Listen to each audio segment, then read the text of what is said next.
అందరూ బాగున్నారమ్మా?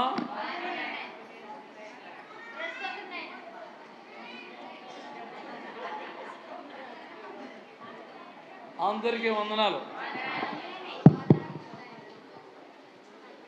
అయ్యారు మాటని పట్టలేదు, మైకి తీసుకోలేదు అనుకుంటున్నారే, తీసుకున్నాను.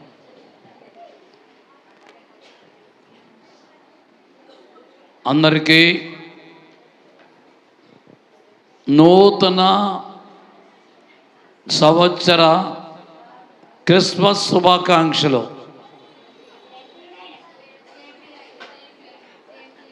సేమ్ టు యూ అంటారు ఇంగ్లీష్ వచ్చినట్టు.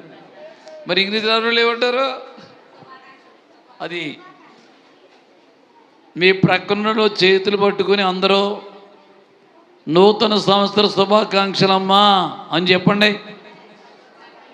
బయటున్న పురుషులు కూడా మీ పక్కన్న వారు చేయబట్టుకుని నూతనమైన సంవత్సర శుభాకాంక్షలు. దేవుడు మనల్ని బతికించాడు, వచ్చాం, దేవునికి స్తోత్రం. మంచిది. దేవుడు ఈ సంవత్సరంలో పాలు పొందడానికి ఆయన మనకి అవకాశమును దయచేశాడు. ఈ సంవత్సరం చూడకుండా లోకాన్ని విడిచిపెట్టినవారు చాలామంది, కొన్ని వందల మంది ఉన్నారు. ఈ 2026 సంవత్సరం చూసే భాగ్యం చాలామందికి లేదు. నీకు నాకు ఒక ధన్యతగా, ఒక గొప్ప భాగ్యముగా చెప్పాలంటే ఒక కానుకగా దేవుడు మనకి అనుగ్రహించాడు. దేవునికి స్తోత్రం. హల్లెలూయా. దేవుని కార్యములు చాలా ఆశ్చర్యములు, అద్భుతాలు చేసే దేవుడు. గడిచిన రాత్రి చాలామంది చక్కటి పాటలు పాడారు, యాక్షన్ చేశారు, నాటికలు కూడా వేశారు, పెద్దోళ్ళు చేశారు నాటిక. చాలా సంతోషకరంగా అన్ని కార్యక్రమాలు జరిగాయి. ఈ ఉదయకాలంలో కూడుకోవడానికి దేవుడు మనకి అవకాశాన్ని దయచేశారు. దేవునికి స్తోత్రం. దేవాది దేవుడు దివిని విడిచి భూలోకానికి నరుడుగా, చిన్న బాలుడుగా మరియ గర్భములోకి ప్రవేశించి ఉన్న ప్రత్యేకమైన రోజుగా మనము భావిస్తున్నాం. క్రీస్తు శకం, క్రీస్తు పూర్వం అనేది యేసయ్య జన్మించినప్పుడు మాత్రమే కలిగింది. దీన్ని ఏడి అని, బీసీ అని చెప్తారు. క్రీస్తు శకం లేక క్రీస్తు పూర్వం అంటే ప్రపంచ చరిత్రను యేసయ్య 2 ముక్కలుగా విభజించాడు. చరిత్ర నాయకుల్లో ఈ కార్యమును ఎవ్వరు కూడా ఇంతవరకు చేయలేకపోయారు. చాలామంది ఈ లోకములో ఉదయించారు, పుట్టారు, పెరిగారు. వాళ్ళు కొన్ని గొప్ప కార్యాలు చేయగలిగారు ఈ లోకంలో. అది తప్పని మనం ఎంచలేం. కానీ వారు ఏమి చేయలేకపోయారంటే ఈ ప్రపంచాన్ని 2 భాగాలుగా విభజించే అధికారము ఎవరికి లేదు. దేవునికి స్తోత్రం. కొంతమంది క్రీస్తు అనే మాట నేను చెప్పనండి, నాకు ఇష్టం లేదు, క్రీస్తు అనే మాట నేను పలకను అనేవాళ్ళు అక్కడక్కడ ఉంటారు. నేనంటాను, నీవెప్పుడు పుట్టావో, నీ తేదీ ఏంటో, నీ జాతకం ఏంటో, నీ నక్షత్రం ఏంటో తెలాలంటే క్రీస్తు అనే మాట పలికి తీరవలసిందే. అర్థమైందా? ఆ మాట పలకకపోతే నువ్వు ఎప్పుడు పెట్టవో ఠికానా లేదు, నీకు అడ్రస్సే లేదని దేవుని వాక్యం తెలియజేస్తూ ఉంది. దేవునికి స్తోత్రం. యేసయ్య పుట్టక ముందు జనాభా లెక్కలు లేవు. ఎవడు ఎప్పుడు పుట్టాడో అజాపజా లేదు. జంతువులు ఎలాగైతే పుట్టి చచ్చిపోతున్నాయో మనిషి చరిత్ర కూడా అలాగే ఉంది. పూర్వం చూడండి, జంతువు చనిపోయింది, నీ గేదె చచ్చిపోయింది, లేదా నీ కుక్క చచ్చిపోయింది, దానికి డేట్ వేస్తావా? నువ్వు తారీఖు వేస్తావా? చచ్చిపోయిన రోజు వచ్చి జ్ఞాపకం చేసుకుంటావా? ఏముండదు, అజాపజా ఉండదు. ఇంకా గేదె చనిపోయినా, ఎద్దు చచ్చిపోయినా, కుక్క చచ్చిపోయినా అజాపజా అడ్రస్ అనేది ఉండదు. ఈ శకం అనేది ప్రారంభించిన తరువాత మాత్రమే క్రీస్తు శకం, ఈ సంవత్సరంలో నువ్వు పుట్టావు, ఈ సంవత్సరంలో జన్మించావు, ఈ సంవత్సరంలో పెరిగావు అనే మాట ఆ తరువాత మాత్రమే దేవుడు ఏర్పాటు చేశాడంటే ఆయన ప్రపంచ చరిత్రను 2 ముక్కలుగా విభజించింది యేసుక్రీస్తు ప్రభు యొక్క జన్మ మాత్రం. దేవుని స్తోత్రం. హల్లెలూయా. కొన్ని ముఖ్యమైన, ఎందుకంటే టైం కూడా మనకు తక్కువ ఉంది కాబట్టి చాలా సమయం అయింది. ఇప్పుడు పోవదక్కువ 1 గంట అయింది. 1 గంట లోపులో నా యొక్క వర్తమానాన్ని ముగించడానికి నేను ప్రయత్నం చేస్తాను. చెప్పే మాటలు ప్రతి ఒక్కరు కూడా చాలా జాగ్రత్తగా వినాలని మరొకసారి మీ అందరికీ నేను గుర్తు చేస్తున్నాను. పూర్వకాలంలో ప్రపంచానికి ఒక్కటే క్యాలెండర్ ఉండాలని ఒక చరిత్రకారుడు చెప్పాడంట. వినాలి, ప్రపంచానికి ఒక్కటే క్యాలెండర్ ఉండాలని. ఇప్పుడు ఇండియా క్యాలెండర్ వేరు, అమెరికా క్యాలెండర్ వేరు, జపాన్ క్యాలెండర్ వేరు. దేశానికి ఒక క్యాలెండర్ అనేది ఉంది ఈ రోజున. కానీ ఆయన అన్నది ఏంటంటే ప్రపంచానికి ఒక్కటే క్యాలెండర్ ఉండాలి. ఆయన బైబిల్ ప్రకారంగా సంఘ చరిత్రకారుడు ప్రొఫెసర్, ఆయన పేరు డయోక్లెషియన్. ఆయన ప్రొఫెసర్ అంటే అధికారులందరికంటే గొప్పవాడు, చదువుకున్నవాడు, ఎన్నో కొన్ని డిగ్రీలు కలిగిన వాడు, ప్రపంచంలోనే చాలా పేరుగాంచిన వ్యక్తి. ఆయన పేరు డయోక్లెషియన్. ఈయన సంఘ చరిత్రకి ఒక ముఖ్యమైన నాయకుడు, తత్వశాస్త్రవేత్త, ఖగోళ శాస్త్రజ్ఞుడు, బాగా విద్యావంతుడు. ఆ రోజుల్లో ఆయన్ని మించిన విద్యావంతుడు లేడు. అయితే ఇప్పుడు ఏం చేయాలంటే, అటువంటి క్యాలెండర్ తయారు చేయాలంటే ముఖ్యముగా 3 ఎంపిక చేశాడు. 3 కూడా పెద్ద పెద్ద వాళ్ళేవాళ్ళు. వింటారా? ఇది చరిత్రలో జరిగిన మాటలు చెప్తున్నాను, వినాలి మీరు చాలా జాగ్రత్తగా. మొట్టమొదటిగా ది గ్రేట్ అలెగ్జాండర్ అనే వ్యక్తిని, అతను అధికారులు ఆ రోజుల్లో 30 సామ్రాజ్యాలు జయించి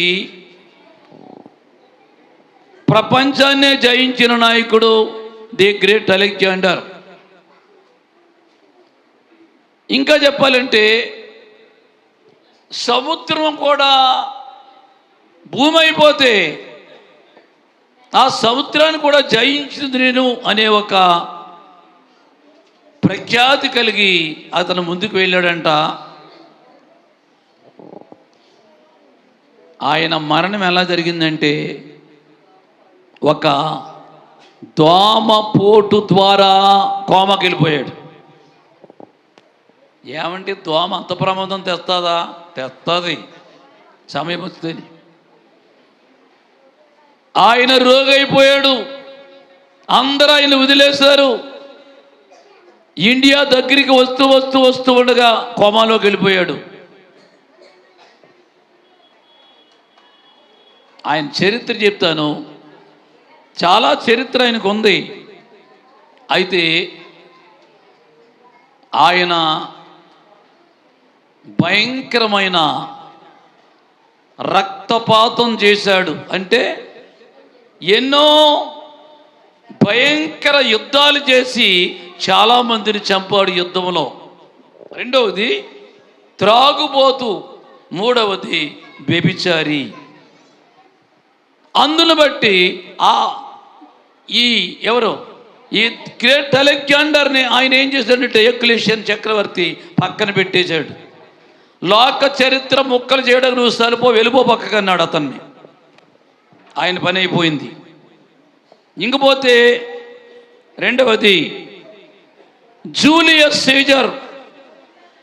ఇతను రోమా సామ్రాజ్యాన్ని 500 సంవత్సరాలు పరిపాలన చేశాడు. చాలా ప్రఖ్యాతి కాంచినవాడు.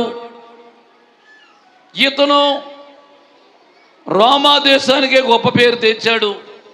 అతను ఈ క్యాలెండర్ ఏర్పాటు చేయొచ్చు అన్న పద్ధతిలో ఆయన ముందుకు తీసుకొస్తే ఆయనలో కూడా కొన్ని లక్షణాలు ఉన్నాయి. ఏ లక్షణాలు? మంచి లక్షణాలు కాదు, చెడ్డ లక్షణాలు ఉన్నాయి. అందును బట్టి ఈ ప్రొఫెసర్ గారు ఆయన్ని కూడా పక్కన పెట్టేశాడు. అక్కడికి ఎంతమంది అయ్యారు? 2 అయిపోయారు. ఇంకా మూడో వ్యక్తి ఎవరంటే ప్రభువైన యేసు మాత్రమే మిగిలాడు. దేవునికి స్తోత్రం, హల్లెలూయా. అయితే యేసయ్య చరిత్రను ఆయన గమనించినప్పుడు ఆయన నీతిమంతుడు, ఆయన పరిశుద్ధుడు, ఆయనలో తప్పిదాలు పొరపాటులు ఏమీ లేవు. ఉన్నవి అంటాకి దమ్ములు ఎవడికి లేవు. నాలో తప్పున్నట్టు మీలో చూపించబడు ఉంటే రండి అన్నప్పుడు ఎవడో ముందుకు రాలేదు. అందుచేత ఈ లోక చరిత్రని 2 భాగాలుగా చేయటానికి జీసస్ క్రైస్తు ఒక్కడు మాత్రం అర్హుడు అని ఆ రాజు, ఆ ప్రొఫెసర్ తేల్చేశాడు. అందును బట్టి ఈ లోక చరిత్రని 2 భాగాలుగా చేసింది ఎవరంటే మన ప్రభు అయిన యేసయ్య. అందరూ చప్పట్లు కొట్టి ప్రభు నామాన్ని ఒకసారి మహింపరుద్దాం. అందుకే ఇక్కడ నేను చెప్తున్నాను, యేసు క్రీస్తే సృష్టికర్త. ఒప్పుకున్నారా? ఆయన మాత్రమే సృష్టికర్త, ఆయన మాత్రమే ఈ జగతి శిల్పకారుడు, ఆయన మాత్రమే ఆధిపత్యము కలిగిన వాడు, ఆయన మాత్రమే పాపము లేనివాడు, ఆయన మాత్రమే నీతిమంతుడు కాదనే దమ్ము ఎవ్వడికి ఆ రోజుల్లో లేదు, ఈ రోజుల్లో కూడా లేదని మీ అందరికీ నేను తెలియజేస్తున్నాను. దేవునికి స్తోత్రం. అందుకే ఆయన సృష్టికర్తగా తాండియా మహాబ్రాహ్మణములో ఓం బ్రహ్మపుత్రాయ నమః అనుద్ద ఒక సామెత. అంటే ఆయనే సృష్టికర్త అని దాని అర్థం. ఇవి బైబిల్లో ఉన్న మాటలు కాదు. అలాగే ఓం కన్యపుత్రాయ నమః అన్నాడు. ఇవన్నీ బైబిల్లో ఉన్న పేర్లు కాదు. యోము యాకశిలాయ నమః అంటే ఆయన మాత్రమే శిలువ మరణం పొందుతాడు, శిలువలో మరణిస్తాడు అని దాని యొక్క అర్థం. ఓం శ్రీ దక్షిణాయ మూర్తి నమః అంటే ఆయన మాత్రమే పరలోకానికి వెళ్ళి ఆశీనుడవుతాడు అనే కొన్ని ప్రత్యేకమైన నామాలు ఆయన గురించి వేదాల్లో వ్రాయబడ్డ శ్లోకాలు, బైబిల్లో వ్రాయబడ్డ శ్లోకాలు మాత్రమే ఇవి కావు. ఓం శ్రీ కన్యపుత్రాయ నమః, ఓం శ్రీ ఏకశిలాయ నమః, ఓం శ్రీ దక్షిణాయ నమః, ఓం శ్రీ మృత్యుంజయ నమః, ఓం శ్రీ ఆరోహణ నమః అంటే ఇవన్నీ ప్రభు అయిన యేసుక్రీస్తు ప్రభువులో ఇవన్నీ జరిగాయి. దేవునికి చేతులెత్తి దేవునికి స్తోత్రాలు చెప్దాం. అంటే యేసయ్య గురించి గ్రంథాల్లోనే వ్రాయబడి ఉంది. దాని తారతమ్యాన్ని ఉన్నట్టుగా వివరించిన చరిత్రకారుడు ఎవడో లేడు. దేవుని స్తోత్రం. అందుకే ఆయన ఎప్పుడున్నాడో ఏమై ఉన్నాడో కొన్ని విషయాలు మీకు బైబిల్లో చెప్తాను. పరిశుద్ధ గ్రంథంలో కొలస్సీలకు రాసిన పత్రిక, అందరూ బైబిల్ తెరవండి ఈసారి. కొన్ని ముఖ్యమైన మాటలు మీకు జ్ఞాపకం చేస్తాం. పిల్లలు, కొలస్సీలకు రాసిన పత్రిక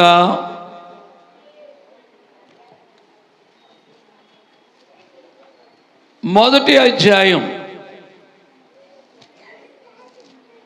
కొలస్సీలకు రాసిన పత్రిక 1వ అధ్యాయం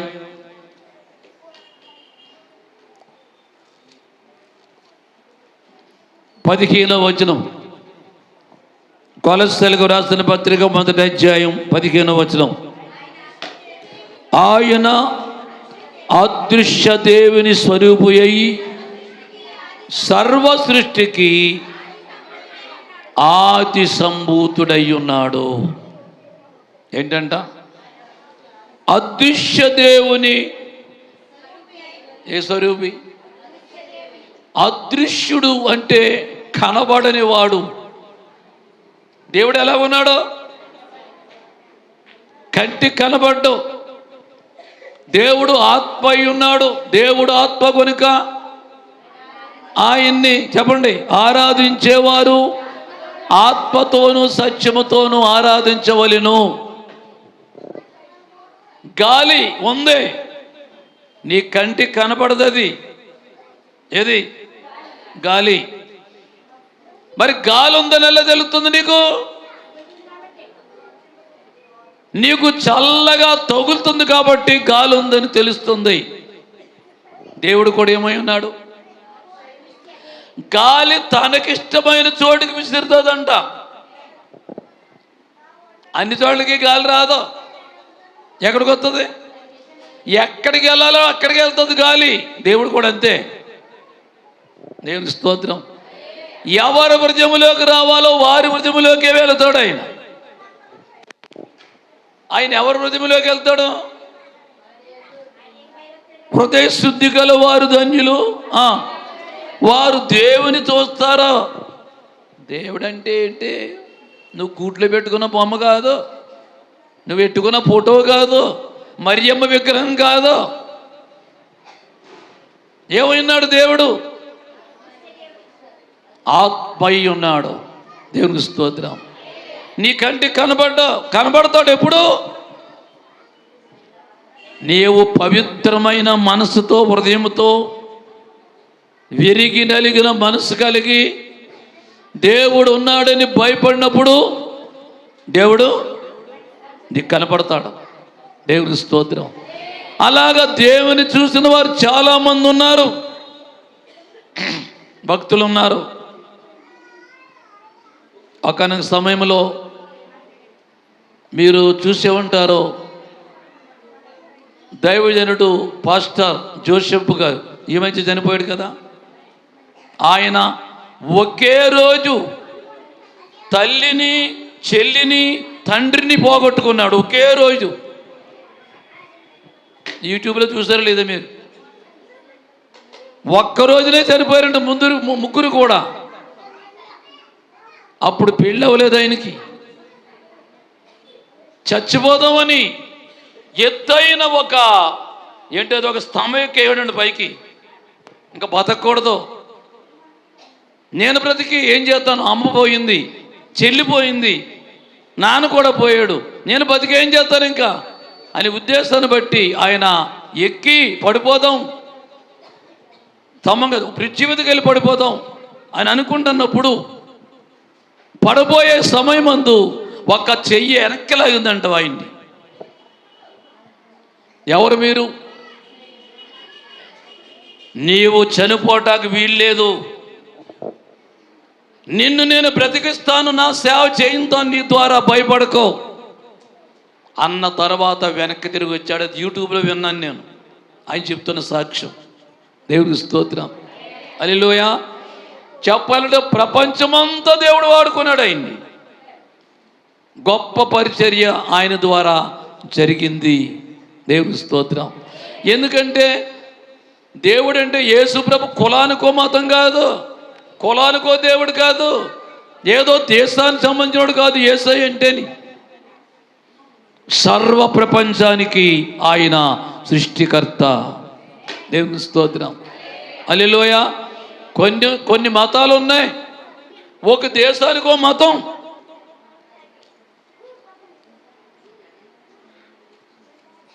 రాబోయే రోజుల్లో సంక్రాంతి ఉంది, సంక్రాంతి వస్తుంది, ప్రపంచం అంతా ఉంటుంది. అది ఎక్కడ ఉంటుంది తెలుసా మీకు? ఓన్లీ మన ఇండియాలోనే ఉంటుంది, అది మిగతా దేశాల్లో ఉంటుంది అది. కానీ క్రిస్మస్ అనేది సర్వ ప్రపంచం ఆరాధన చేసే పండుగ. ఇది చేతులెత్తి దేవునికి స్తోత్రాలు చెబుదాం, హల్లెలూయా. అందుచేత ఆయన ఏమన్నాడు?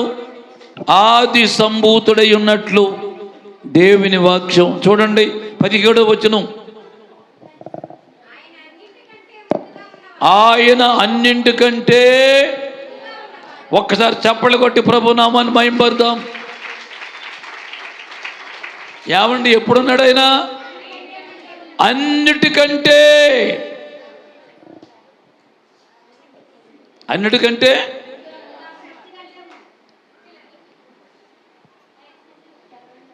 చాలామంది అనుకుంటున్నారు ఏసు బాబు మతం 2025 సంవత్సరాల క్రితమే వచ్చింది, అంతకుముందు లేదురా, అంతకుముందు మన మతాలు ఉన్నాయిరా, ఈ లేడురా అనుకుంటున్నారు.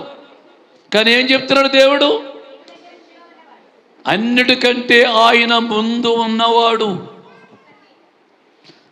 ప్రపంచము లేనప్పుడు, ఆకాశము లేనప్పుడు, సముద్రాలు లేనప్పుడు, జలధారలు లేనప్పుడు ఆయన శూన్యములో ఆయన ఉన్నాడు.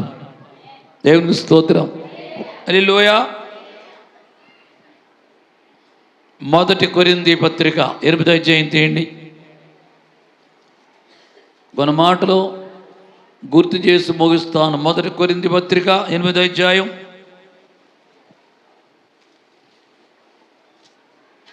4 నుంచి 7 వరకు, 5 నుంచి.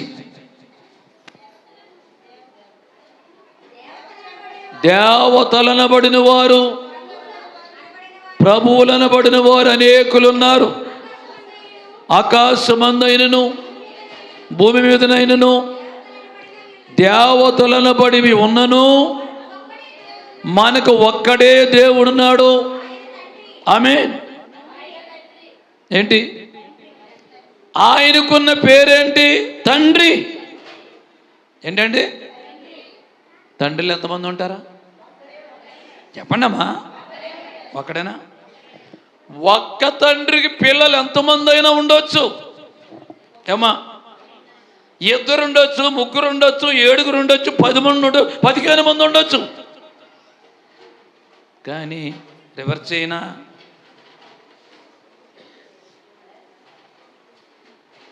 ఇద్దరు పిల్లలకి 3 తండ్రులు ఉండరు ఏమ్మా? 2 పిల్లలు 3 తండ్రులు అంటే ఏమంటారు? పాపం. పాపాన్ని బట్టి జరిగింది అది. ఈ సర్వ ప్రపంచానికి తండ్రి ఎవరో? ప్రభు అయిన యేసయ్య. ఆయన ఒక్కడే. ఆయన నోటి మాట ద్వారా సమస్తము చేశాడు. మట్టితో నిన్ను నన్ను చేశాడు ఆయన. అందుకే మనిషి చచ్చిపోయిన తర్వాత ఏం చేస్తారమ్మా? బూడి చేసిన మట్టే, పెట్లో పెట్టి అందులో పెట్టేసిన మట్టే. బంగారంతో చేయలేదమ్మా నిన్ను నన్ను దేవుడు. వెండితో చేయలేదు, ఇనంతో చేయలేదు. ఎలా చేతేనే కింద మీద నిలబడలేకపోతున్నారు జనాలు. బంగారం చేతే బంగారంతో చేసాడు దేవుడు. ఏం చేసినావు? అతను ఏం చేద్దరు? చచ్చిపోయిన వాళ్ళే బెట్లో పెట్టిన తాళం పెట్టుకుని ఓ రోజో మొక్క, ఓ రోజో మొక్క. దేవుని స్తోత్రం. దేవుడికి తెలుసు మట్టితో చేశాడు. ఈ మట్టిలో సీసం, ఇనుము అన్నీ ఉన్నాయంట. సైన్స్ ప్రకారంగా చూస్తే అన్నీ ఉన్నాయి. అన్ని రూపాలు ఉన్నాయి. కానీ కేవలం మనిషిని దేవుడు ఎలా చేశాడు? మట్టితో చేశాడు. కాబట్టి ఒకవేళ ప్లాస్టిక్తో చేశాడు అనుకో, నిన్ను నన్నును అమ్మా ప్లాస్టిక్తోనే చేశాడు అనుకో,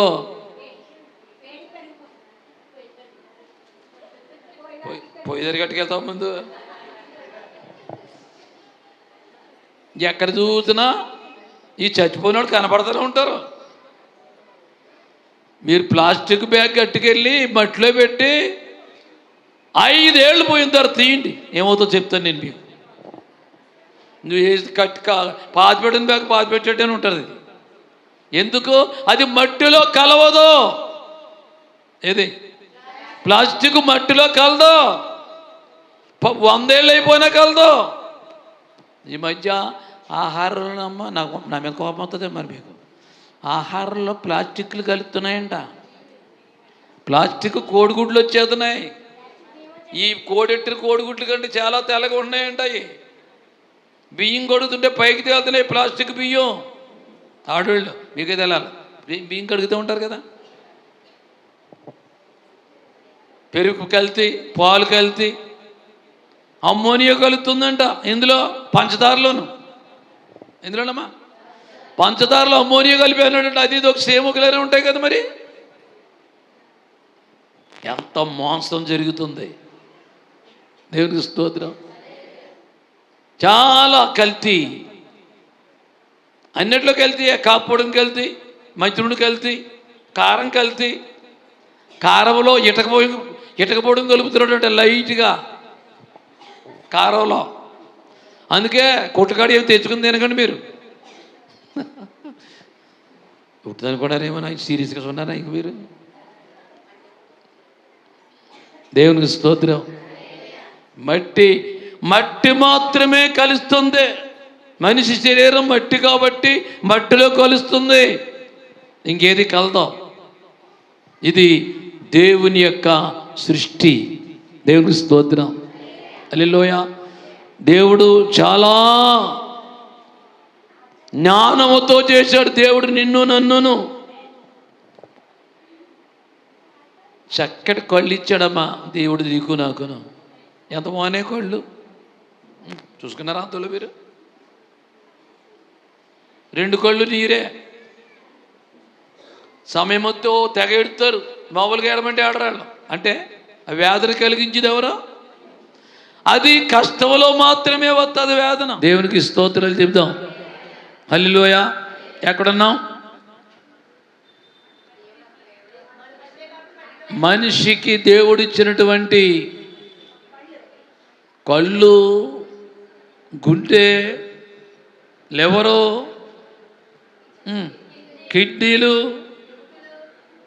అమ్మా ఎముకలు, ఇవన్నీ కూడా చాలా గొప్పవి. దేవునికి స్తోత్రం. ఒక్క చెయ్యిపోతే మనం చెయ్యి ఒరిజినట్టు చేయి తేలేం. మనం ఎక్కడ దొరుకుతుంది? విడిపాటు దొరకవేయి. బండికి ఏమైనా పోతే అది వేసుకోవచ్చు. డ్రాయర్ పోతే డ్రాయర్ బాగు చేయించుకోవచ్చు. నీ బట్టలు పోతే కొత్తసారి కొనుక్కోవచ్చు. కానీ విడిపాట్లు దొరుకుతాయా? దొరకవు. అందుకే మీకు కలిగిన అవయవాలు చాలా జాగ్రత్తగా కాపాడుకోండి. చేతులు, కాళ్ళు, కడుపులో ఉన్న అవయవాలన్నీ జాగ్రత్తగా పాడు చేసుకోండి అంటున్నాడా దేవుడు? పాడు చేసుకోవద్దు. కాపాడుకోకే కొన్ని కంప్లైంట్లు, కొన్ని వ్యాధులు, రోగాలు వస్తున్నాయి. చాలామంది బాధపడుతున్నారు. దేవునికి స్తోత్రం. అది కాపాడుకోవట కొంతమంది ప్రయత్నం చేస్తే కొంతమంది వాళ్ళే ప్రాణం తీసేసుకుంటున్నారు రకరకాల పనులు చేసి. కానీ ఆ విధంగా దేవుడు చేయలేదు. దేవునికి స్తోత్రం. ఇప్పుడు అపొస్తలుల కార్యములకు రండి, 2 మాటలు చూద్దాం. అపొస్తలుల కార్యములు 17వ అధ్యాయం. అక్కడ రెడీ అయిపోతే ముగించేస్తాను నేను. అపొస్తలుల కార్యములు 17వ అధ్యాయం 24 నుంచి. అపొస్తలుల కార్యములు 20 చదవమా. జగత్తును అందలి సమస్తము నిర్మించిన దేవుడు తానే ఆకాశమునకు భూమికి ప్రభువయ్యున్నందున హస్తకృతములైన ఆలయములలో నివసింపడు. ఆకాశానికి భూమికి ఆయన ఏమై ఉన్నాడంట? ప్రభు.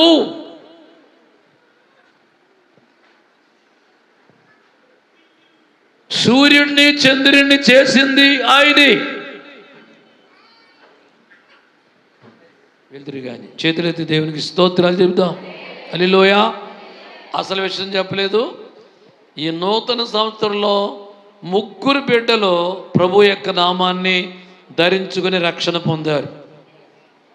ఈతకోట విజయ్ కుమార్, ఈతకోట పవన్, ఈతకోట తేజస్విని అంటే లిల్లీ గ్రేస్ చిన్న కుమార్తె. ఈ 3 ఈరోజు ప్రభు యొక్క నామాన్ని ధరించుకోవటానికి కృప చేశారు. ఆ 3 బిడ్డల్ని ప్రభు ఆశీర్వదించుగాక. ఆమేన్. ఇందులో ఉన్న మనం ఇప్పుడు అపొస్తలుల కార్యములు 17వ అధ్యాయం 24వ వచనం మరలా చదవండి. జగత్తును అందలి సమస్తము తానే ఆకాశమునకు భూమికిని హస్తకృతములైన ఆలయములలో నివసింపడు. ఏమంటాడు? దేనికి ప్రభు అండి ఆయన?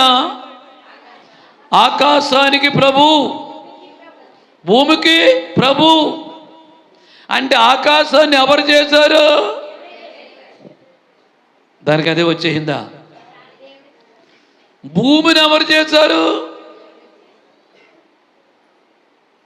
మరి ఆకాశాన్ని దేవుడు అంటున్నారు, భూమినేమో భూదేవు అంటున్నారు. ఆయన పైన పెట్టిన సూర్యుని కూడా దేవుడిని మొక్కుతున్నారు. అసలు సూర్యుడిని ఎందుకు చేశాడు ఆయన? మనకి పంచిపెట్టాడు. ఎందుకు? వెలుగు ఇవ్వటానికి పంచిపెట్టాడు. రాత్రి చిన్న జ్యోతి, పగలు పెద్ద జ్యోతి. ఎందుకు? పరిపాలన చేయటానికి దేవుడు చేశాడు. అసలు పరిపాలన చేసేవాడు గొప్పోడా, పరిపాలన చేయబడుతున్నవాడు గొప్పోడా? ఆయన వెలిగివటానికి పైన సూర్యుని పెడితే వెలిగిస్తున్నాడు అని ఉద్దేశాన్ని బట్టి మనుషుడు ఎవరు మొక్కుతున్నారు ఇప్పుడు? సూర్య నమస్కారం. అంటే అన్యులకు అలవాటు ఉంటుంది, వాళ్ళు తప్పుగా నేను ఎంచట్లేదు, కానీ క్రైస్తవులు చేస్తున్నారు ఇలాంటి పనులు కొంతమంది. యేసుక్రీస్తు నామాన్ని ధరించి రక్షణ పొంది నీవు సూర్య నమస్కారం చేయొచ్చా? ఏమండి? చంద్రుడు ఇంట్లో పెట్టుకుని దండం పెట్టవచ్చా? మరియం ఫోటో ఇంట్లో పెట్టుకుని దాన్ని పూజ చేయొచ్చా? ఆ విగ్రహాన్ని పెట్టుకోవచ్చా? మరి ఎందుకు పరిగెడుతున్నావు అక్కడికి? నువ్వు దేవుడేమై ఉన్నాడు? మాట్లాడరా, బిగిసిపోయారు అందరూ. ఆత్మై ఉన్నాడు, నీ కంటికి కనబడ్డా. దేవుడికి విగ్రహాలు ఏర్పాటు చేయకు. విగ్రహంలో దేవుడు లేడు, నీలో ఉంటాడు నువ్వు శుద్ధిగా ఉంటే. దేవుని స్తోత్రం. ఇంకా ఈ అధ్యాయంలో అంటాడు 26వ వచనంలోకి రెండోసారి చదవమ్మా. యావత్ భూమి మీద కాపురముండుటకు ఆయన ఒకని నుండి ప్రతి జాతి మనుషులను సృష్టించి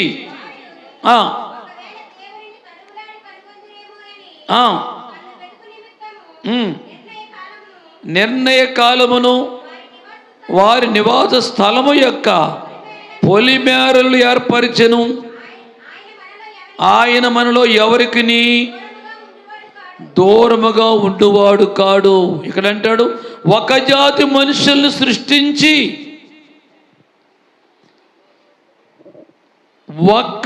ఒక్కళ్ళలో నుంచి ఎంతమంది వచ్చారు? కొన్ని లక్షలు. ప్రపంచం జనాభా ఎంత? 800 కోట్లు. ఎంతండి? ఏమంతేనా? చదువుకునే పిల్లలు 800 కోట్లు జనాభా. వీళ్ళంతా ఎక్కడి నుంచి వచ్చారు? ఆది నరుడైన ఆదాము నుంచి మాత్రమే వచ్చారు.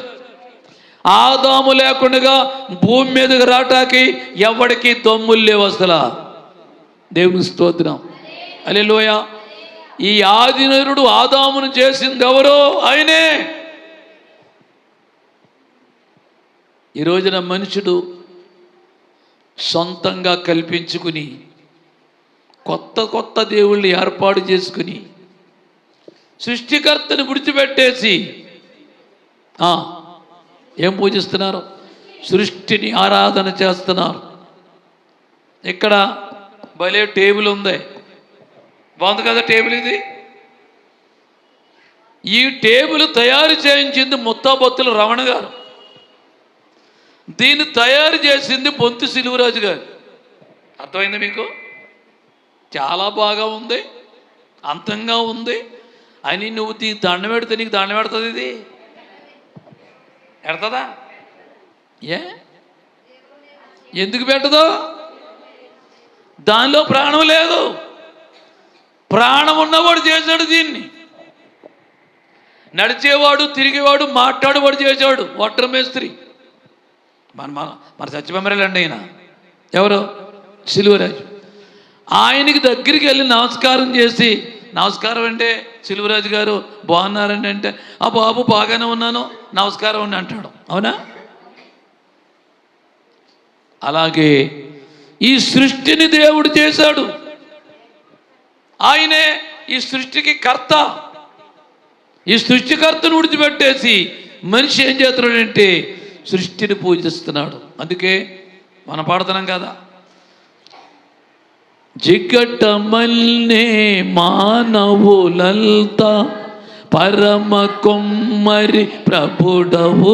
అందరూ పాడదాం. జిగటమల్నే మానవు పరమ కొమ్మరి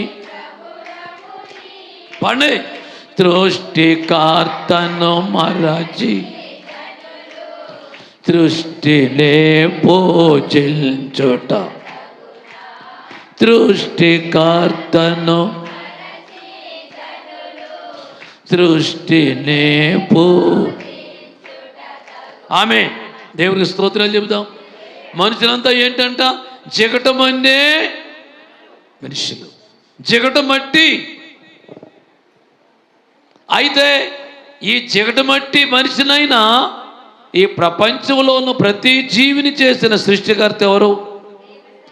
80 లక్షల జీవరాశులు ఉన్నారు భూలోకంలో. ఈ అన్ని జీవరాశుల్లో మనుషుడు మాత్రమే యోగ్యమైన వాడు. ఈ సృష్టికి తలరాడు అంటేవాడు. ఈ సృష్టికి మనుషుడు కిరీటమై ఉన్నాడు. దేవునికి స్తోత్రం. ఆదిలో ఆదాము పాపము చేసిన తరువాత, ఆదాము నశించిపోయినప్పుడు, పాపిగా మారిపోయినప్పుడు ఆయన పరలోకాన్ని విడిచిపెట్టి ఈ భూలోకానికి ఆయన మాత్రమే వచ్చి, ఏమంటే పరలోకంలో ఉండి ఆజ్ఞ చేతే మనుషులు నీతిమంతుడు అవ్వలేడా? అయిపోతాడు. మనుషులందరూ భూలోకములో ఉన్న మనుషులారా మీరందరూ నీతిమంతులుగా తీర్చబడుతురు గాక అంటే జరిగిపోద్ది. ఎందుకు వచ్చాడు ఆయన? ఆయనే ఎందుకు వచ్చాడు? మనిషితో పరిచయం అవ్వి, మనిషితో మాట్లాడి, మనిషితో సంభాషించి ఆయన ఎలాగున్నాడో దేవుళ్ళలాగొస్తే మనం అందరం మసి బొగ్గైపోతాం. అందుకు ఎలా వచ్చాడు ఆయన? నరుని కాపాడే నిమిత్తం నరుడుగా భూలోకానికి వచ్చి ఎన్నిక లేని మరి అనే కన్య గర్భములో ప్రవేశించి ఆమె మాత్రమే నీతిమంతురాలుగా ఉంది. ఆ రోజుల్లో ఆమెను మాత్రమే దేవుడు ఎన్నుకుని శిశువుగా జన్మించి గొమాట చెప్తున్నాను. ఇప్పుడు దేవుడిగా సృష్టికర్తగా అధికారము క్రీస్తుకే ఉంది తప్ప ఆయన తల్ల మరియమ్మకి అధికారం లేదు. ఆమె నరమాత్రురాలే. ఆ దేవుని కన్నది కాబట్టి మరియమ్మ కూడా దేవుడు అంటారు చాలామంది. ఎక్కడ బైబిల్లో లేదు.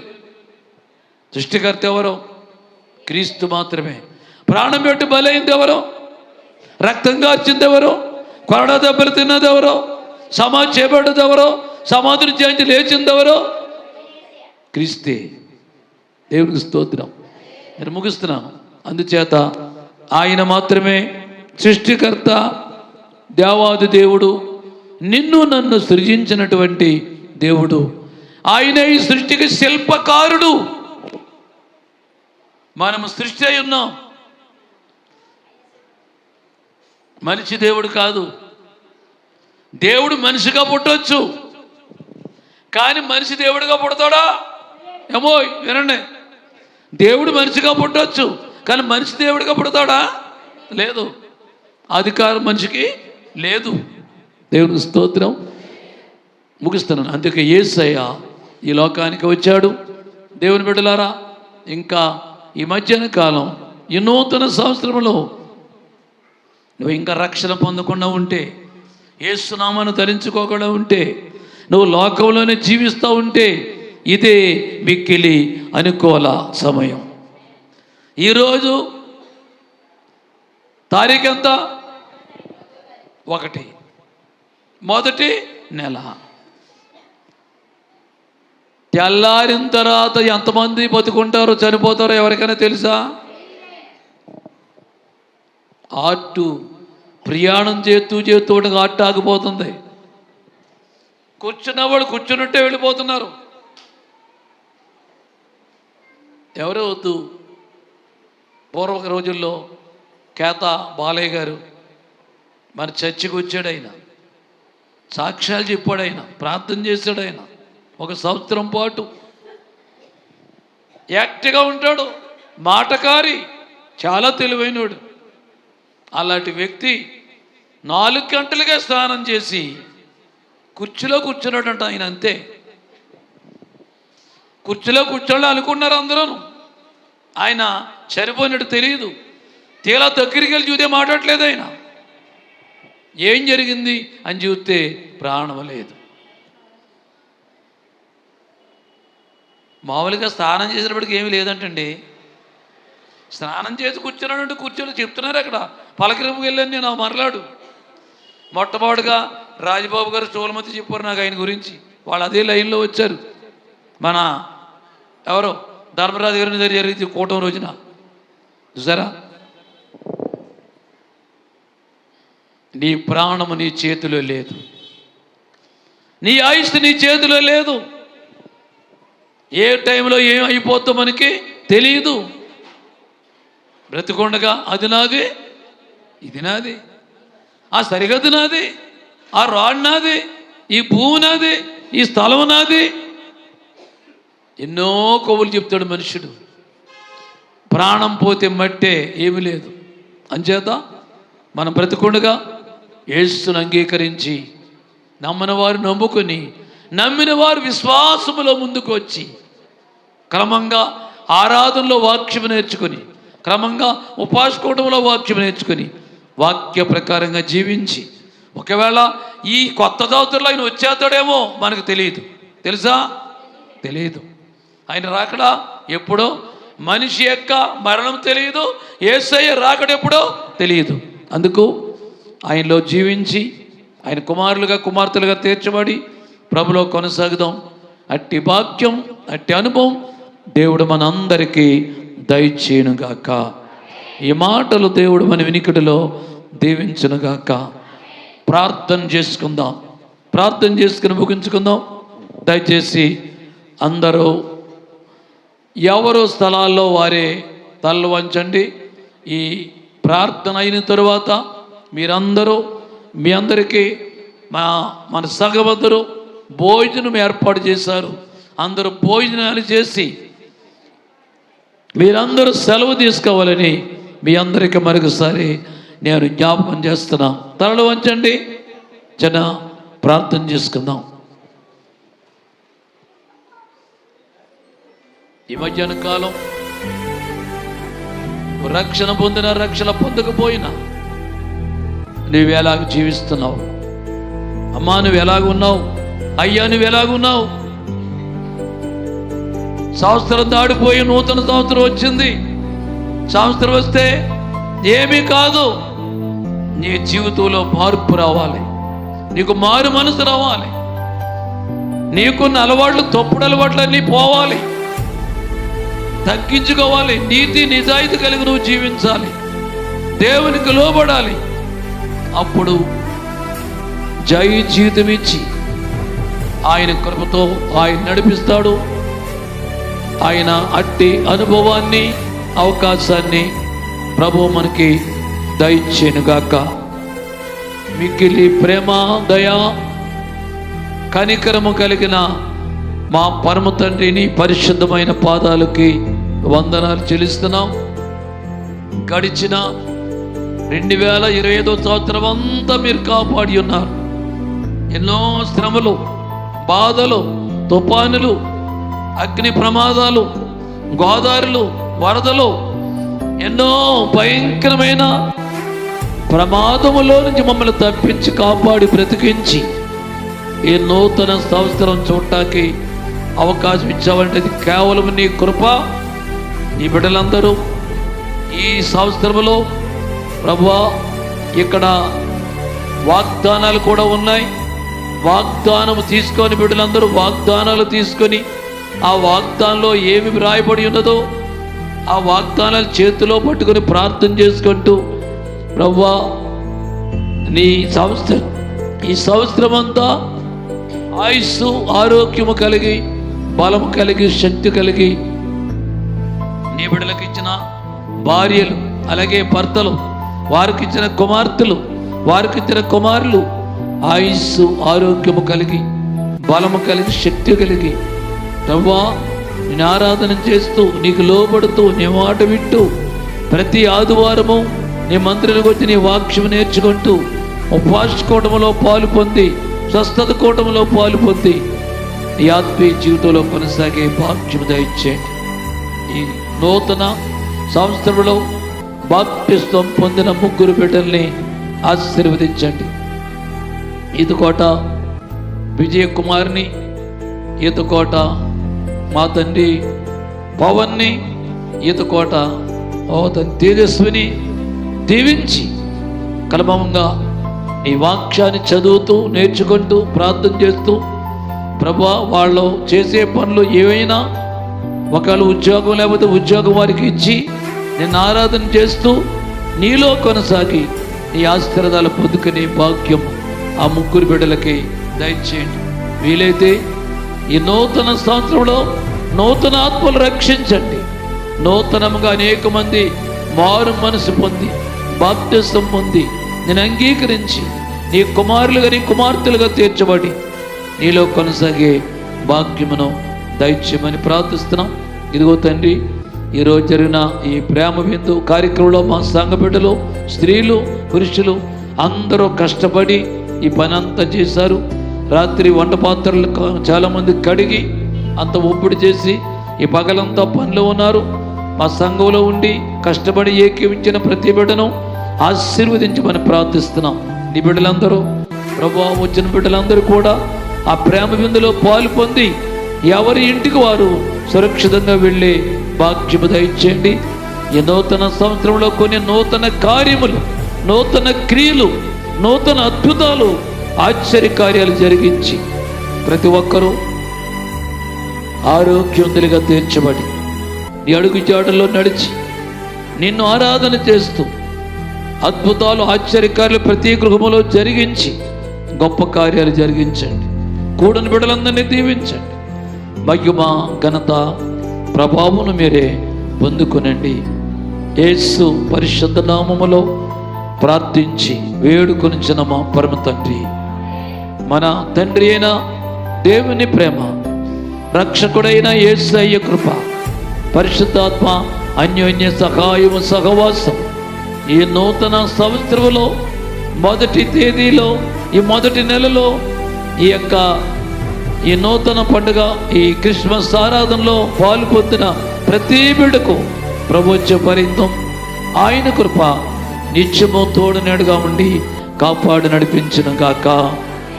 బలో క్రీస్తు మహారాజుకి, పాపల రక్షకునికి, రోగులు స్వస్థవచ్చువానికి, దెయ్యాలు వెళ్ళగొట్టువానికి, ఆత్మశాంతి దయచేవానికి, పరలోక రాజ్యం దయచేవానికి, బలో క్రీస్తు మహారాజుకి ఆమేన్, ఆమేన్, ఆమేన్. అమ్మా అందరికి వందనాలు, అందరికి వందనాలు. రోడ్డు మీద ఉన్న బిడ్డలందరికీ వందనాలు. వీళ్ళందరూ దేవుడు మిక్కలుగా ఆశీర్వదించగాక.